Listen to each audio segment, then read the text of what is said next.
Hey, bonjour! Donc, je vais faire une petite capsule sur les détecteurs d'humidité dans le bois. J'en ai acheté deux modèles différents qui étaient disponibles au Canadian Tire.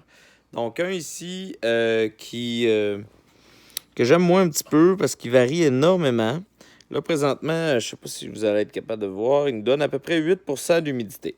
Donc, c'est sûr que ce modèle-là, il est un détecteur arrière. Donc, aussitôt que la face n'est pas plane, il va varier énormément.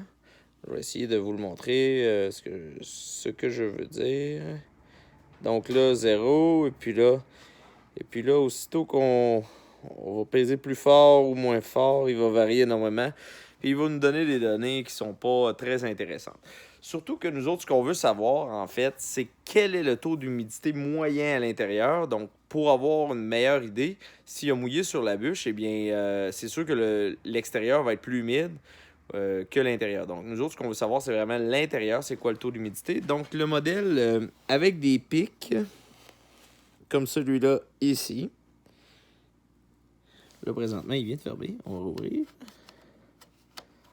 Donc, ce modèle-là, voyez-vous, présentement, il me donne, moi, environ un 12% d'humidité.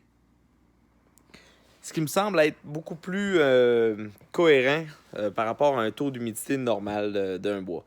Il faut penser tout le temps qu'à l'intérieur d'une maison, il y a toujours de l'humidité, donc on ne peut pas avoir zéro, c'est impossible. Du bois ultra sec, 12%. Le bois que j'ai là ici, c'est le bois qui est à l'intérieur de mon garage pour la construction. Et puis j'ai voulu faire un petit test. On peut aller à l'extérieur pour vous montrer qu'est-ce que ça donne dans les bûches.